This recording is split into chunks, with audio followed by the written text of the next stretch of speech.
आज आपण पाहणार आहोत मराठी व्याकरण 20 प्रश्नोत्तरे।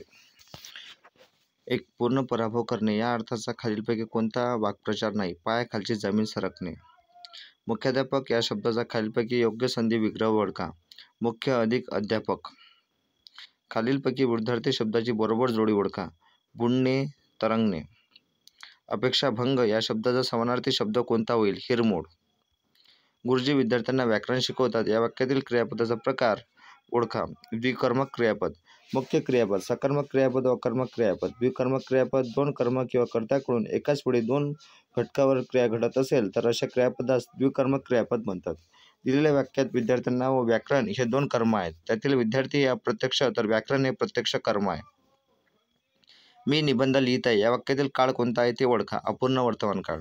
अपूर्ण वर्तमान काळ दिलेल्या वाक्यात लिहित आहे म्हणजे लिहिण्याची क्रिया वर्तमान काळात चालू आहे किंवा अपूर्ण असल्याचे दिसून येते म्हणून तो अपूर्ण वर्तमान काळ आहे। पुढीलपैकी कोणता शब्द रावा या शब्दाचा समानार्थी शब्द नाही? पल्लव।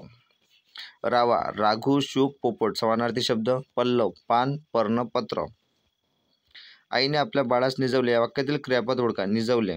वाक्याचा अर्थ पूर्ण करणाऱ्या क्रियावाचक शब्दाला क्रियापद असे म्हणतात। दिलेल्या वाक्यात निजवले या क्रियावाचक शब्दाने वाक्याचा अर्थ पूर्ण होतो। म्हणजेच क्रियापद वाक्यातील मुख्य पद असतो म्हणून त्याला मुख्य पद असे देखील म्हटले जाते। हरिहर, स्त्रीपुरुष, कृष्णार्जुन हे कोणत्या समासाचे उदाहरण आहे? द्वंद्व समास। द्वंद्व समास ज्या समासातील दोन्ही पदे अर्थाच्या दृष्टीने महत्त्वपूर्ण असतात त्याला द्वंद्व समास असे म्हणतात। खालील वाक्यातील कर्म शोधा। त्याला अंधारात रस्त्याची नावे नीट दिसत नव्हती। नावे।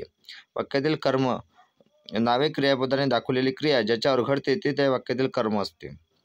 खालील अनेकवचनी शब्दापैकी चुकीचा पर्याय शोधा। घड्याळ। घड्याळ हे एकवचन शब्द असून त्याचे अनेकवचन घड्याळे असे होतो। अकारांत नपुंसकलिंगी नामाचे अनेकवचन एकारांत होते। नियम काही नामे नेहमी अनेकवचनीच आढळतात उदाहरणार्थ क्लेश, रोमांच, डोहाळे, शहारे, चिपळ्या इत्यादी। समासाच्या कोणत्या प्रकारात पहिले पद महत्त्वाचे असून त्याचा वापर क्रियाविशेषणासारखा केलेला असतो? अव्ययीभाव समास। खालील वाक्यातील प्रयोग ओळखा। त्याने आता घरी जावे। भावी प्रयोग। जर एखाद्या वाक्यात शक्यता दर्शक जसे की जावे, करावे, असावे इत्यादी असते ते वाक्य भावे प्रयोगाचे असते। नटसम्राट या नाटकाचे लेखक खालीलपैकी कोण आहेत? वि. वा. शिरवाडकर। राम गणेश गडकरी, वेड्यांचा बाजार, एकच प्याला, प्रेम संन्यास। पु. ल. देशपांडे, सुंदर मी होणार अंमलदार, भाग्यवान। अण्णासाहेब किर्लोस्कर, संगीत सौभद्र, रामराज्यवियोग, शांकर दिग्विजय। विष्णू वि. वा. शिरवाडकर, विशाखा, किनारा, थांब, सहेली। गोत्यात आणणे या वाक्प्रचाराचा योग्य अर्थ काय होईल? अडचणीत टाकणे।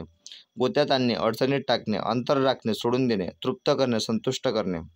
खालीलपैकी कोणत्या साहित्यकाराला अलीकडेच सरस्वती सन्मान देण्यात आलेला आहे? शरदकुमार लिंबाळे।